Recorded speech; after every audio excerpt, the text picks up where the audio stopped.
আমি প্রচুর আতঙ্কে আছি, আমি অনেক ভয় পাচ্ছি। আমি কালকে ৫-৬ জন ২৭ জন মানুষ নিয়ে আমি এখানে শুয়ে আছিলাম। সারা রাত আমি ঘুম পাড়তে পারিনি।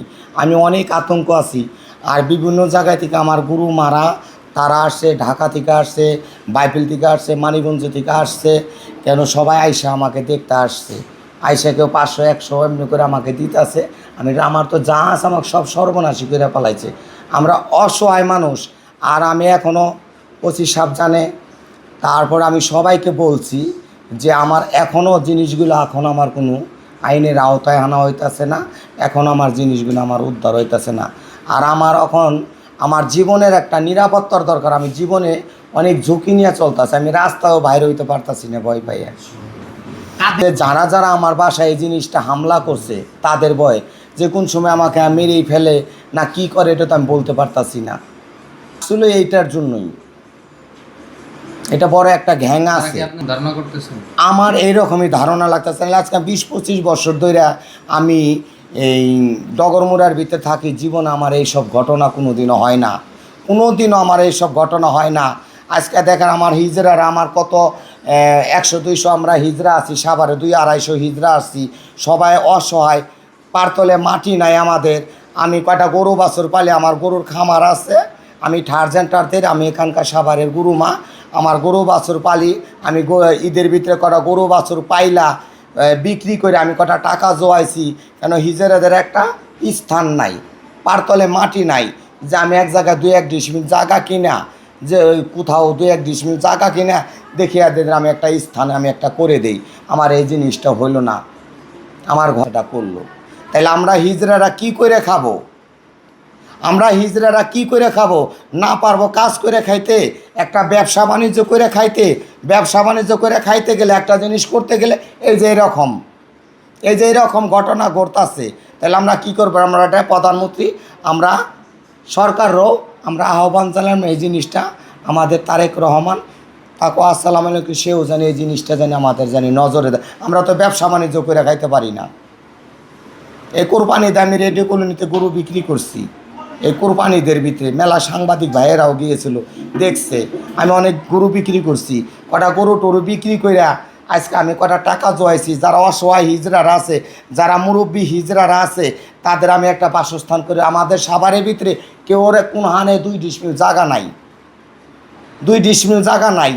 আমরা একটা সহজিত কোথায় থেকে পাইতাছি না যে এক জায়গায় আমি একটু বাসস্থান করব হিজড়াদের জন্য। আমি গুরুমা হয়ে আমি কিভাবে এখানে চলবো, কিভাবে ব্যবসা বাণিজ্য আমি করতে পারবো? আমি তো ব্যবসা বাণিজ্য করতে পারবো না। কোনো হিজড়ারও তো কি আছে, একটা বিজনেস করে খাবে, ওই যে এরকম করা টাকা পয়সা যে একটা কিছু করবে তা তো করতে পারবে না। এই যে মানুষের চোখ পেরে গিয়েছে, কার যে চোখ পড়ছে আল্লাহ জানে। আমি কাউকে সন্দেহ করি না, কাউকে সন্দেহ করি না, আবার সন্দেহ করি কেন করবো না? কিছু কিছু মানুষ আছে টার্গেট করে আমার কাছে, কিছু কিছু আমরা তৃতীয় লিঙ্গের মানুষ, আমাদের কাছে কিছু কিছু মানুষ আছে চাঁদা চায়। কিছু কিছু মানুষ আছে আমরা ওই রকম তার হাটটা উঠে ওইভাবে দিয়ে আসি, ওইভাবে আমরা এসে পড়ি। তাহলে আজকে আমি যে গরু পালছি, আমার খামার আছে ডগরমুড়ে, আমার খামার আছে, তারপরে রেডিও কলোনি আমার খামার আছে, আমি গরু পালন নালন করি। আমি এখানে কটা গরু বাছুর বিক্রি করে একটা অসহায় হিজড়াকে আমি একটা স্থান করে দিচ্ছি, পারতলে মাটি নাই। তাহলে হিজড়ারা কী করে খাবে? এইটা আমি আমার সালাউদ্দিন বাবু এমপি সাহেব, আমি তার কাছেও এটা আহ্বান জানাইছি, সেও জানি আমাকে নিশ্চয় জানি, সেও জানি আমার এই বিচারটা জানি করে দেয়। আর যারা যারা এই জিনিসটাকে তাদের আইনের আওতায় আনা হোক। ঘটনায় আমরাও অনেক আতঙ্কিত আছি। আমার গুরুমার সাথে আমরা সারা রাত জায়গা ছিলাম, কখন কোন বিপদ চলে আসে। এজন্য আমরা গুরুমার সাথে সবসময় মানে আতঙ্কিত আছি। গুরুমার সাথে রাত জেগে থাকতে হয়, ভয়ের মধ্যে আছি। আমার গুরুমা আমাদের একটা বাসস্থানের ব্যবস্থার জন্য টাকা জমায় রাখছিল ২৮ লাখ টাকা, সেই বাসস্থানটাও আমাদের কেড়ে নিল। তাহলে আমাদের একটা বাসা ভাড়া নিতে গেলে আমাদের অনেক হয়রানি হতে হয়। সেজন্য আমাদের গুরুমা ২৮ লক্ষ টাকা জমায় একটা জায়গা কিনে বাসস্থানের ব্যবস্থা করতে চাইছিল। সেই বাসস্থানের টাকাটাও এরকম চুরি করে নিয়ে গেল। তাহলে আমরা কোথায় যাব? কার কাছে যাব?